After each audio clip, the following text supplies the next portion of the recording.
Ju njohim me përmbledhjen javore të lajmeve. Kjo është Radio 7.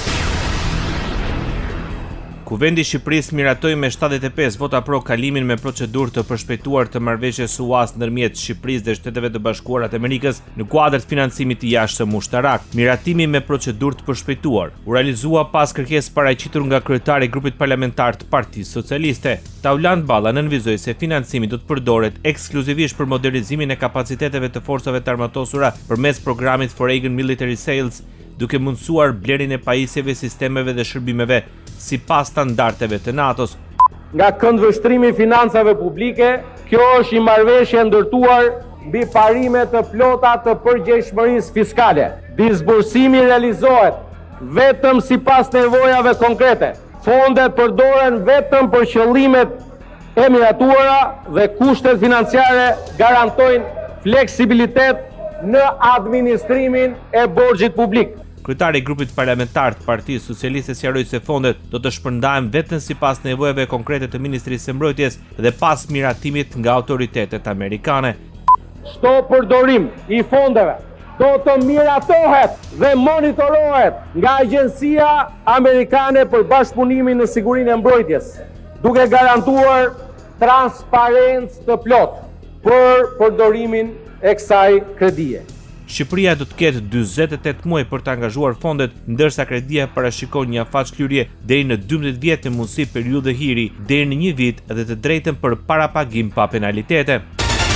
Opozita shqiptare vlerësoi si antikushtetuese kërkesën e Partisë Socialiste për të miratuar marrëveshjen me Shtetet e Bashkuara të Amerikës në një procedurë të përshpejtuar. Pas seancës, kryetari i Partisë Demokratike Sali Berisha akuzoi kryeministin Rama se zhduku flamurinë e NATO-s nga institucionet dhe kërkon të kalojë marrëveshjen me procedurë antikushtetuese. Sipas Kryedemokratit, ka një vendim të gjykatës kushtetuese përpara 3 muajsh ku konsideron votim jo kushtetues, votimin për bordin e paqes apo për një çështje tjetër.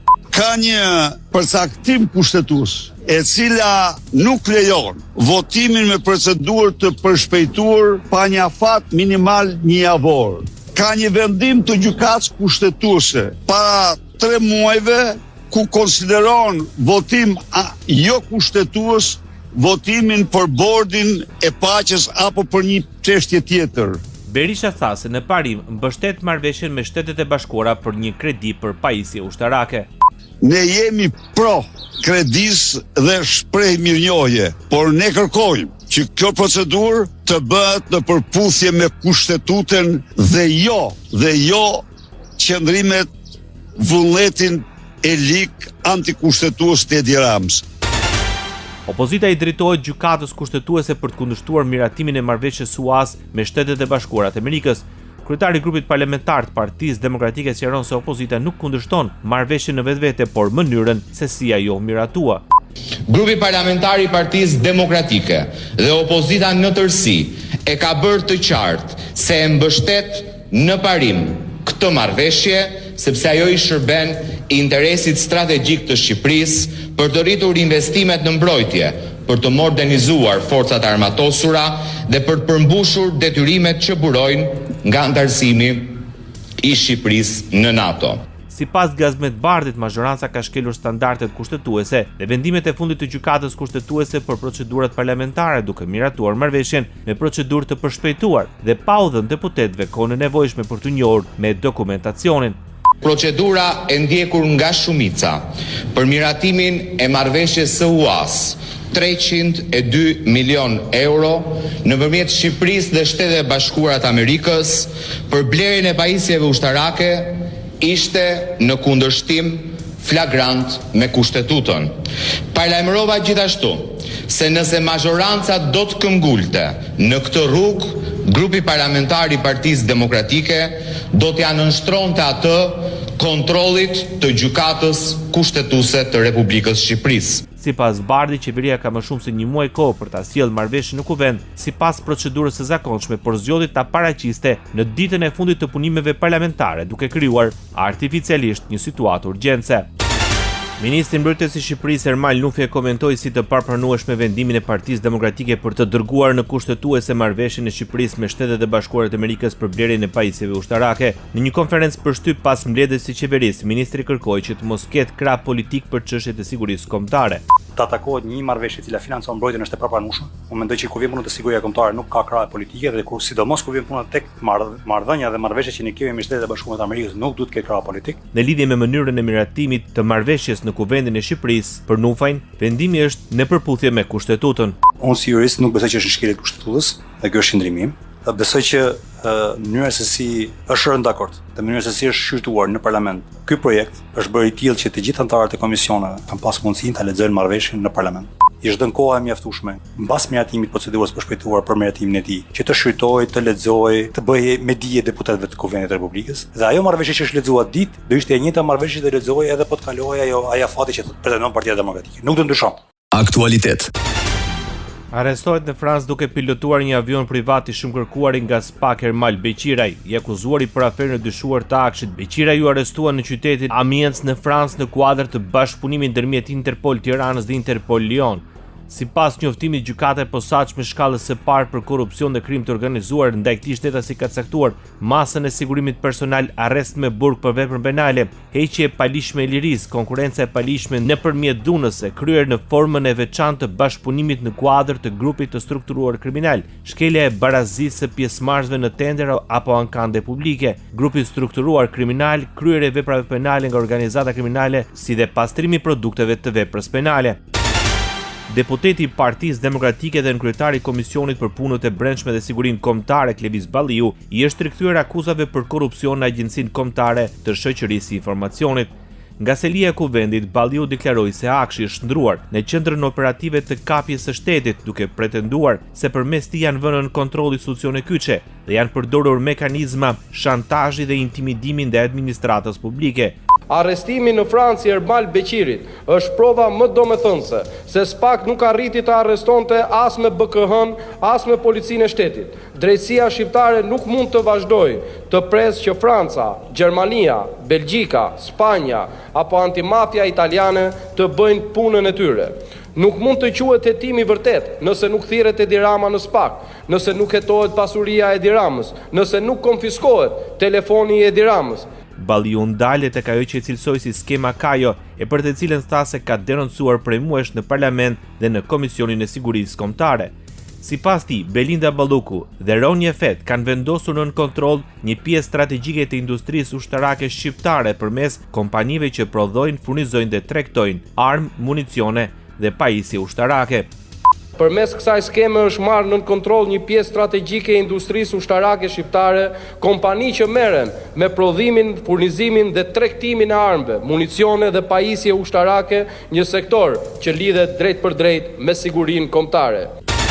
Policia e shtetit në Shqipëri u bën thirrje qytetarëve të tregojnë të kujdesshëm në mesazhet mashtruese që mund të vinë në celular. Synimi i tyre është marrja e llogarive të WhatsApp-it përmes lidhjeve të pavërteta. Përdoruesit i kërkohet të vendosë kodin 6 shifror të verifikimit të WhatsApp-it dhe më pas ky kod përdoret nga autorët për të regjistruar llogarinë në një pajisje tjetër dhe për të marrë kontrollin e saj.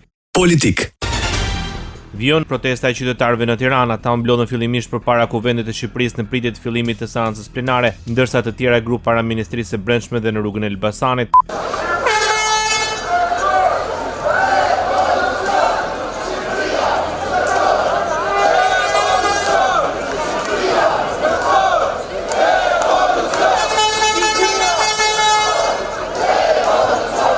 Policia e shtetit ka marrë masa të shtuara sigurie. Perimetri është forcuar me një gard i gjerë policori përbërë nga 2 reshtat të forcave shqiponja dhe ndërhyrjes së shpejtë. Kryeministri i Shqipërisë Edi Rama komentoi revolucionin e flamingove në Tiranë si rastin tipik të manipulimit të informacionit dhe përdorimit nga ndërhyrjet nga jashtë vendit. Në konferencën përballje me manipulimin e informacionit dhe ndërhyrjen e huaj, Shqipëria dhe konteksti i zgjerimit, Edi Rama kujtoi se manipulimi i informacionit nuk vjen më me uniform, por përmes rrjeteve sociale, videove të rreme dhe fushatëve të koordinuara. Kryeministri Edi Rama krahasoi këtë kërcënim me kalin e Trojës duke thënë se në ditët e sotme nuk duhet një ushtri për të destabilizuar një vend. Besoj jeni mjaft të informuar për të ashtu quajturin revolucion të flamingove. Është në fakt një shembull i jashtëzakonshëm i një plase, një çarje që natyrisht edhe krijuar nga pra që u bë në fakt një mënyrë për të hyrë për armiqt tanë, për të organizuar një operacion shumë të madh trollesh e avatarësh. Kryeministri tha se në epokën digjitale fuqia e një shteti nuk matet më me kapacitetet ushtarake apo ekonomike, por me aftësinë për të ndryshuar perceptimin e publikut dhe për të thelluar ndasitë sociale dhe minuar besimin tek institucionet demokratike. Ndërkohë që ecim me vendosmëri drejt fazës së fundit të bisedimeve të antarësimit për Bashkimin Evropian, është thelbësore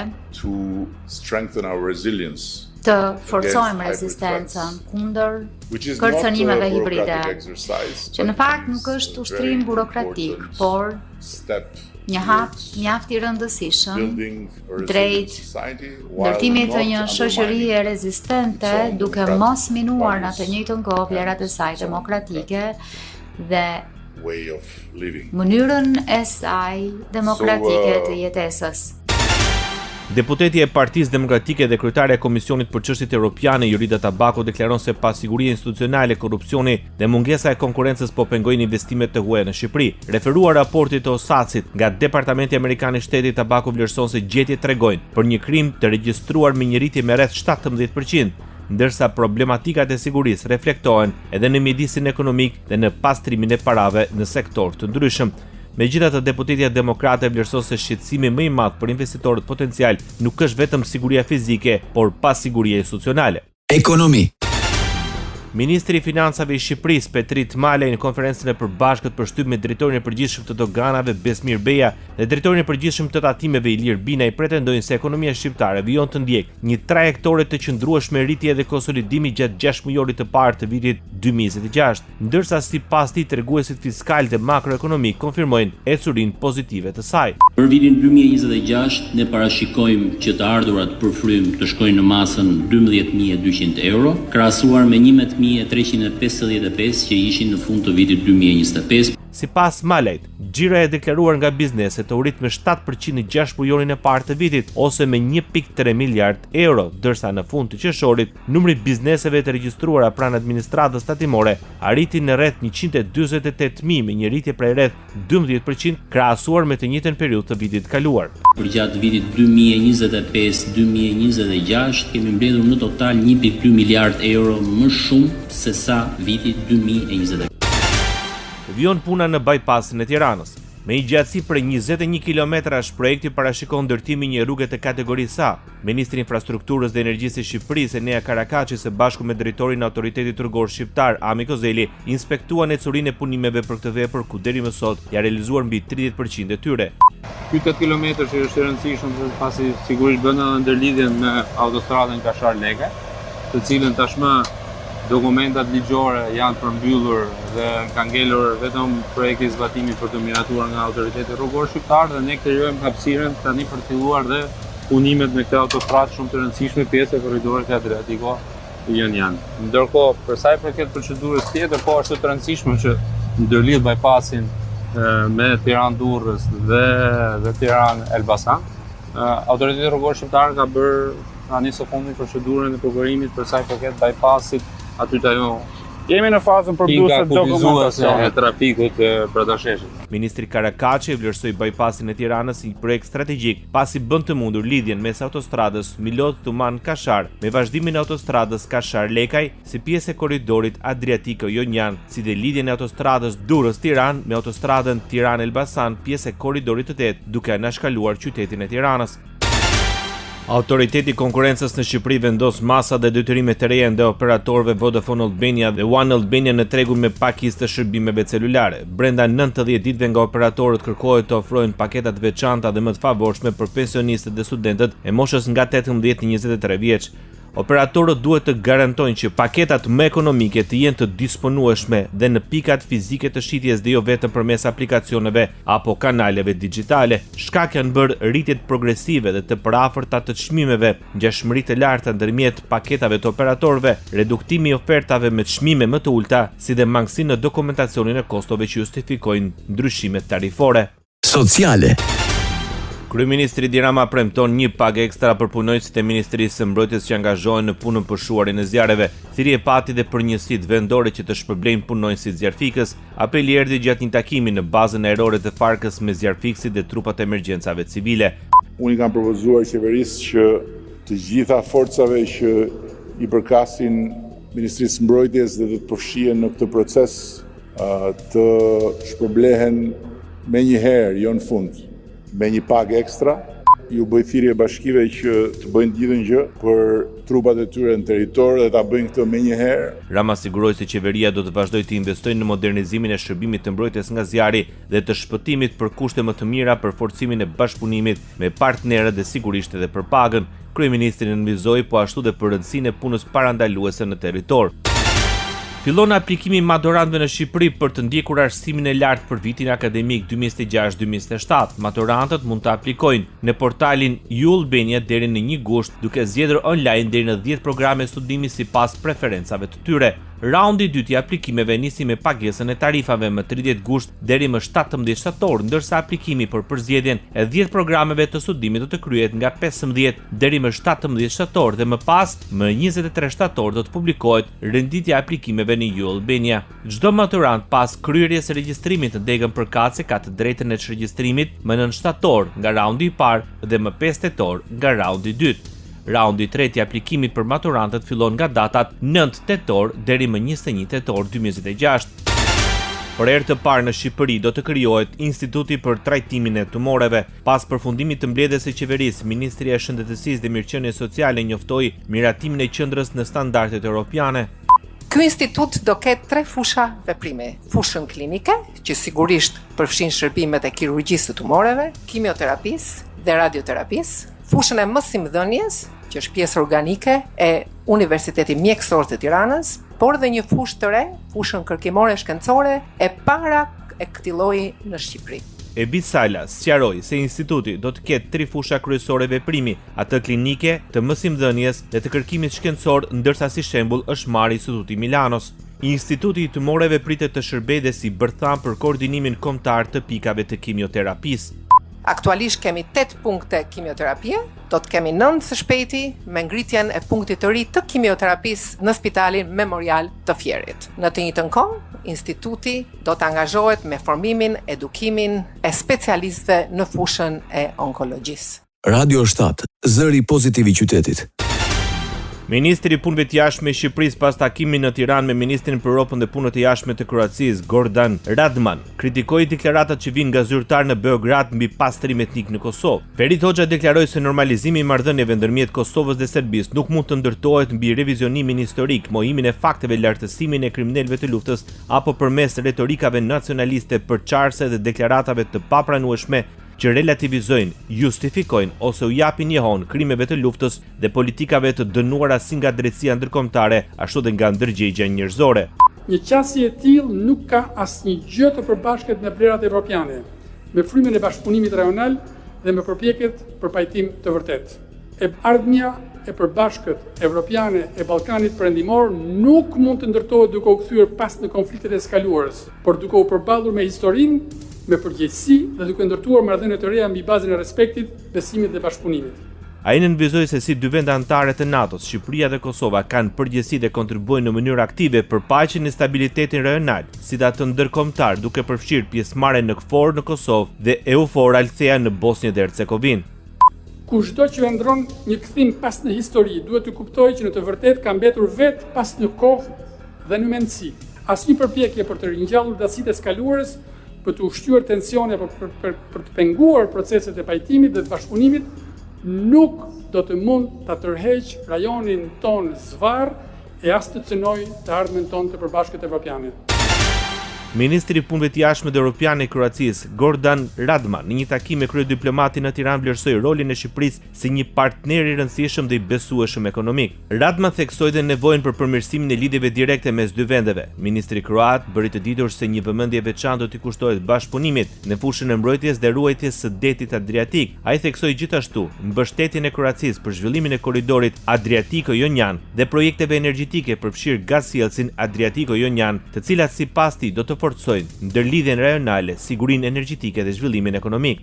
Një rëndësi të veçantë sigurisht që i kushtojmë mbrojtjes dhe vazhdimit të bashkëpunimit për mbrojtjen e detit Adriatik. Gjithashtu, Kroacia është e përkushtuar ndaj zhvillimit të korridorit Adriatiko-Jonian dhe mbështet projekte si gazsjellsi Adriatiko-Jonian, të cilat do të kontribojnë në forcimin e ndërlidhjes rajonale, sigurisë energjetike dhe rritjes ekonomike. Biseduam dhe për bashkëpunimin në fushën e mbrojtjes, duke përfshirë partneritetin trepalësh ndërmjet Kroacisë, Shqipërisë dhe Kosovës, si dhe për bashkëpunimin e shkëlqyer policor, menaxhimin e migracionit dhe mbrojtjen e kufive.